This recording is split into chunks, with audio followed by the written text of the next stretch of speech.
Prefiro não citar a Leila e nem o Lamac. Eu acho que eu tenho muito para contribuir, mas não é pouco não. Muito para contribuir. Mas o torcedor que tem caráter, o torcedor que é correto, sem dúvida nenhuma esse torcedor entende.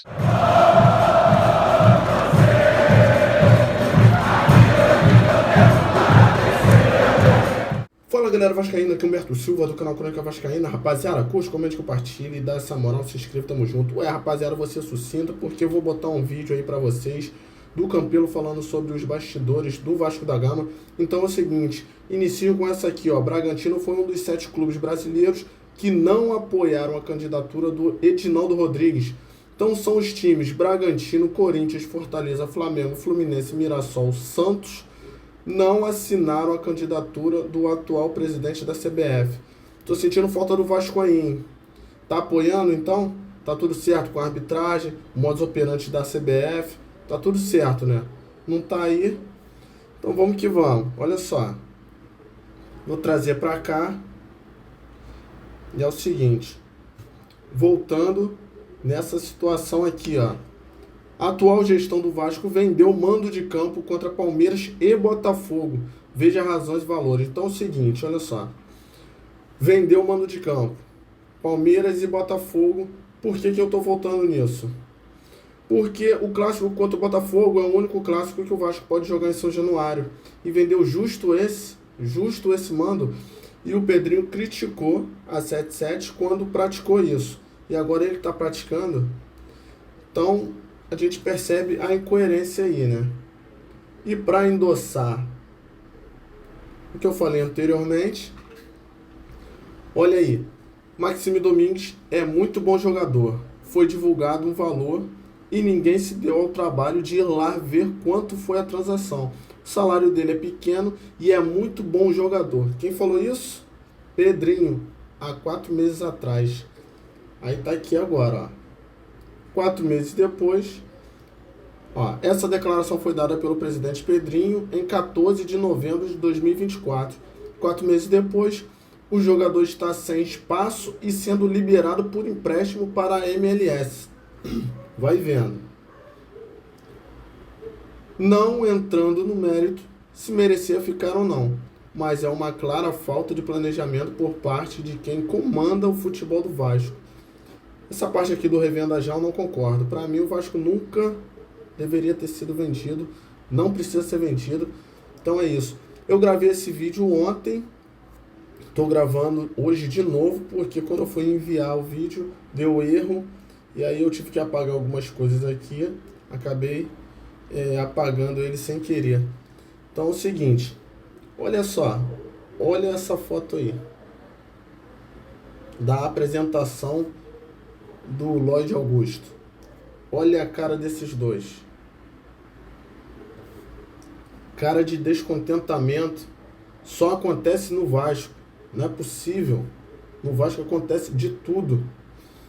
Passando rapidamente pela seleção brasileira, tá aí, ó. A CBF cogita a reformulação da seleção, discute saída de Dorival Júnior e Rodrigo Caetano. Tá aqui. Quem trouxe foi o GE. Segundo o jornalista André Rizek, o presidente da CBF, Edinaldo Rodrigues, marcou uma reunião com o técnico da seleção brasileira, Dorival Júnior, e o diretor de seleções, Rodrigo Caetano. O encontro acontecerá na tarde de sexta-feira e pode definir o futuro do treinador à frente da equipe. É o seguinte, ó, de acordo com Rizek, Edinaldo optou por não conceder entrevista na Argentina, preferindo abordar a questão com mais cautela e reflexão antes de tomar uma decisão, né? Após a reunião, a expectativa é que seja anunciado se Dorival segue no comando da seleção ou se haverá mudanças. Seguinte, o Brasil tomou de 4-1 da Argentina, né? Feioso demais. Tomou de 4-1. Fora o baile, né? O Rafinha entrou naquela pilha lá do Romário. Apesar que ele responde o que quiser responder, né? Com pilha ou não, ele deu a resposta dele. E não fez nada em campo, né? E no final da partida teve até aquele lance lá do goleiro vir dar uma trombada nele de propósito, aí o outro veio, botou a mão no rosto dele, deu uma sacaneada ali, né? Enfim, papelão, ficou feio. E vamos ver se muda alguma coisa, né? Porque dessa forma aí é ladeira abaixo. Então é isso, rapaziada. Eu vou deixar agora Alexandre Campelo aí informando, né? Dizendo como é os bastidores do Vasco da Gama. E é isso. Tamo junto, muita fé, forte abraço e saudações vascaínas. Bom, começar falando sobre as organizadas. É óbvio que tem sempre pressão. O clube de futebol tem sempre pressão, de todos os lados. E a torcida, obviamente, que pressiona, né? Sabe, eu lido com isso há muitos anos, então não me surpreende.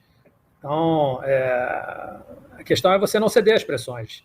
Eu lembro que eu coloquei um determinado diretor uma ocasião para lidar com a torcida e tal, e a gente dava as diretrizes, e depois de um tempo ele foi lá pedindo para sair, que não queria mais, porque achava que ninguém ia matar ele. E aí, caiu no meu colo, porque ninguém queria, né? Então, eu lembro que, numa determinada momento, a gente com uma reunião com um monte de chefe de torcida e tal, e tinha um cara lá, metido a valentão, fortão e tal, e o cara me encarando e tal. Tipo, querendo me intimidar, né? Aí eu falei, olha só, cara, eu não falo mais com você, eu não te recebo mais. Aqui você não entra mais. Então, assim, se ele faz cara feia, eu também faço. Você não pode ceder às pressões. Elas, obviamente, existem, né? Toda hora eu tinha pedido de ajuda para transporte, para ônibus, para isso, para aquilo. Mas eu sei como é que essas coisas funcionam, né? Eu sei como é que é. Se você dá um ônibus, esse ônibus vira moeda de troca. Você às vezes quer ajudar a torcida, porque quer levar a torcida, por exemplo, para São Paulo, para aqui ou para ali, mas no momento que você fornece a condução, o nego vai vender a porcaria do assento. Entendeu? E como fazendo ou não fazendo ia ser xingado mesmo, eu não cedia essas pressões, entendeu? Então, isso é uma coisa normal. Quem senta lá na cadeira sabe que vai ter esse tipo de coisa. Em relação a essas comissões, eu entendo que é uma cortina de fumaça, né? Os caras nunca encontraram nada palpável e não podem encontrar, porque a gente sempre fez questão de ser transparente, de auditar. As decisões no Vasco sempre foram decisões colegiadas, embora as pessoas dissessem que não existia, que era assim, que era assado, que tinha que profissionalizar. Isso é maior idiotice, porque na minha época o Vasco era muito profissionalizado. A gente tinha 2, 3 reuniões por semana com todos os setores. E quem ia lá não era só o vice-presidente, iam os chefes das áreas. Então, a reunião, quem representava o marketing era o funcionário, que era o gerente do marketing. Quem representava o patrimônio era o gerente do patrimônio, que era um arquiteto contratado. Quem representava o setor financeiro era também o executivo lá financeiro, que era contratado. Então, a gente participavam os vice-presidentes, alguns vice-presidentes, mas eram decisões colegiadas. Nenhuma decisão era isolada. Óbvio que, no final, algumas situações, quando existia alguma coisa, eu bati o martelo. Mas as decisões sempre foram assim, com muita transparência. Com muita transparência. E com o acompanhamento da KPMG. Então, todos os projetos que foram realizados na nossa gestão tinha o acompanhamento da KPMG. E aí, os caras, querendo criar algum fato, eles criam essas comissões. A meu ver, elas são uma cortina de fumaça. Então, quando o negócio começa a ficar ruim para eles, vamos investigar aqui, vamos criar aqui um fato novo, e aí desvia a atenção. Eu fui convidado algumas vezes, falei que não ia participar desse circo, mas fui convencido a participar, até porque um dos participantes, que é uma pessoa que eu respeito, me disse que o presidente é uma pessoa aparentemente séria, tranquila e tal, e eu vou lá dar o meu depoimento, falar a verdade. O que vai sair dali a gente não sabe, mas o fato é que não existe qualquer desvio de conduta, nem qualquer indício disso que eles possam usar. Se criar alguma coisa, como eu disse, é uma criação deles, porque não há o que se questionar. Acontece que as pessoas não conhecem o clube, não sabem como as coisas funcionam no clube e veem sujeira em tudo. Entendeu? É isso, basicamente é isso. Eu não vou adiantar aqui o que eu vou dizer lá, mas amanhã ou depois vocês vão tomar conhecimento. Algumas coisas eu já falei, né? Algumas coisas é algumas coisas são matemáticas, é saber fazer conta. Eu sou português, mas eu sei fazer conta. Vou só citar um exemplo aqui. Os caras falam, porque o Campelo gastava 20 mil em grade. e antes gastava mais. Só que, ao final, a grade nunca era do Vasco. Você pagava sempre aluguel. Era, se não me engano, 7 mil por jogo de grade e ia subir para 8 mil, se não me engano. Então, se você faz 3 jogos em São Januário no mês, 3 vezes 8, 24. Eu fiz um contrato de 20 mil, só que mensal. Por quê? Porque todo jogo era um sufoco. Você queria pagar lá, tinha jogo que dava prejuízo, você não tinha dinheiro para pagar. Você tem que pagar ali na hora, em dinheiro, catraqueiro, segurança, bilheteiro, orientador. É que as pessoas não sabem como é que funciona uma operação. Aí tem que pagar o cara da grade. Você jogando isso para mensal, ele te dá uma flexibilidade. Se você não pagou, o cara não vai deixar de fazer, porque ele tem lá para receber. É assim que funciona. Então, se você fizer a conta, e outra, não é a grade que custa 20 mil, isso é outra maldade, isso é outra sacanagem que os caras divulgam. Você não está pagando 20 mil por aluguel de grade. É aluguel e serviço. São os 6, 8 funcionários que vão lá no dia de jogo, chegam lá cedo, montam as grades, botam no lugar e depois desmontam, guardam, entendeu? Só que o contrato que eu fiz, no final de, se não me engano, 3 anos, as grades passariam a ser do Vasco. E aí ele pagaria só a operação e não o aluguel. Então, onde é que tem desvantagem para o clube? É uma questão de fazer conta, matemática. 3 vezes 8, 24. Tá certo? Menos do que 20. Ou, se fosse 7, 3 vezes 7, 21. Mais do que 20.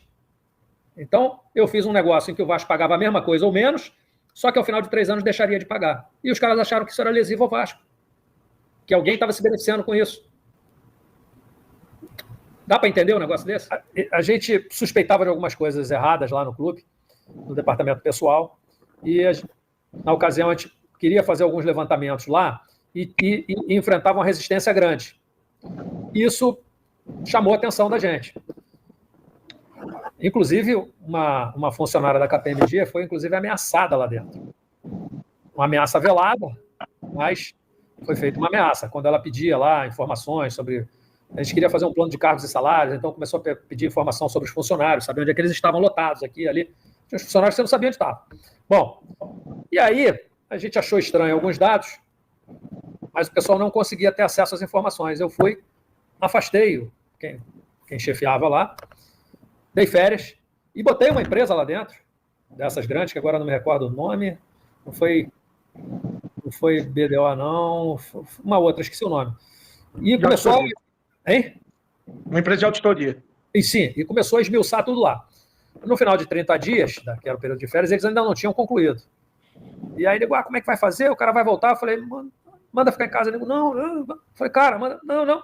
Peraí, espere, eu estou mandando ficar em casa. Não precisa vir trabalhar, fica em casa. Que era para não interferir na investigação. Bom, a gente levantou, em resumo, um desvio, na época, de 5 milhões de reais de FGTS. Esse era um dinheiro carimbado da Lotomania, sei lá, que entrava na caixa, que a Lotomania transferia para o Vasco, que era um dinheiro carimbado, que era para ser Time Mania, que era para ser, isso mesmo, Time Mania, que era para ser usado em pagamento de FGTS. Os caras montavam um documento de FGTS, tipo assim, 1% era dividido pelos funcionários e o restante era para 3 ou 4 pessoas que estavam ali. Que quando a gente foi levantar, apesar de nunca terem sido demitidas do Vasco, constava no sindicato 5 ou 6 demissões para levantamento de fundo de garantia. Então a gente pegou esse dossiê e demos entrada na Polícia Federal. Isso acho que explica, em grande parte, por que vira e mexe o clube tomava ferro com o FGTS. Ia ver lá, não tinha sido pago, devia a esse jogador, devia aquele, o jogador ia embora pedindo rescisão contratual por falta de pagamento de FGTS. Então acho que isso explica um pouco dessa situação. E aí o engraçado é que agora os caras estão investigando, chamam a gente para investigar isso. Ora. Essa rima aqui só tem 10 segundos. Deixa o like e se inscreve e manda pra todo mundo.